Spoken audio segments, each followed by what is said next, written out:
भक्त के भाव की तुलना कोई नहीं कर सकता। एक भाव ही वह गुण है जिससे भगवान सरलता से प्राप्त हो जाते हैं। यह कथा उस भक्त की है जिसकी परीक्षा ली गई और उसके भाव के सम्मुख सभी नतमस्तक हो गए। यह कथा है श्री जगन्नाथ धाम की। पुराने समय की बात है। लीलाओं का मंचन किया जाता था और बड़े प्रेम से भगवान की लीला गाई जाती थी। लीला करने वाले भी बड़े बड़े भक्त होते थे जो मंचन को एक दिव्य स्वरूप प्रदान करते थे जिसे देखकर सभी भाव विभोर हो जाते थे। एक प्रेमी भक्त श्री जगन्नाथ जी में रहते थे जो लीलाओं में अभिनय किया करते थे, परंतु वह इतने भगवत अनुरागी थे कि उन्हें भान ही नहीं रहता था कि यह लीला हो रही है। बस भगवान की लीला में खो जाते थे।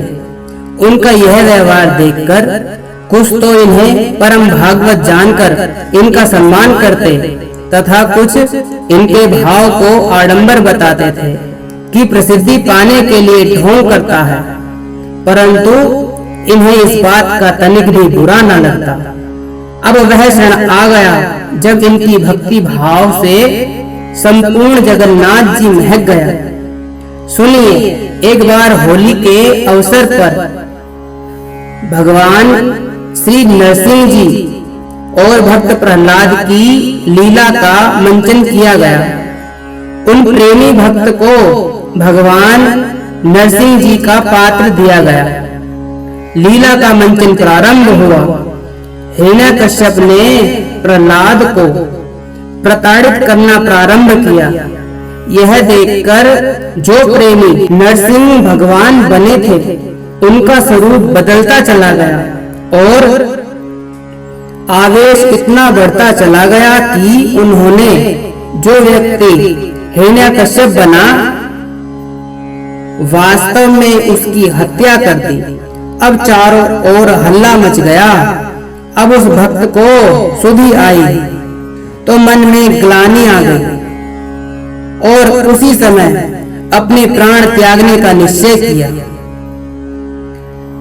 उन्होंने एक कृपाण ली और जैसे ही अपने गले पर कृपाण चलानी चाहिए तभी वह व्यक्ति जो हिरण्यकश्यप बना था उठ खड़ा हुआ और बोला, भाई रुको, तुम भगवान के सच्चे भक्त हो। जिस समय तुमने मुझ पर प्रहार किया मुझे साक्षात नरसिंह भगवान का दर्शन हुआ और उन्होंने कहा कि मेरा समय पूरा हो गया है, परंतु तुम्हारी मृत्यु से मेरे एक भक्त का अपयश होगा, अतः मैं तुम्हें पुनः जीवन दान देता हूँ। सभी ने यह बात सुनी तो बस भक्त और भगवान की जय बोलते रहे। अब सभी का उन प्रेमी भक्त के प्रति बड़ा ही सुंदर भाव हो गया था।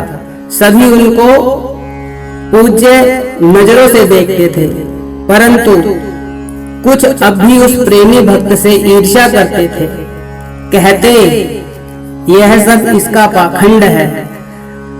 अब भगवान ने ही ऐसी लीला रची कि जो निंदक थे वो भी नतमस्तक हो गए।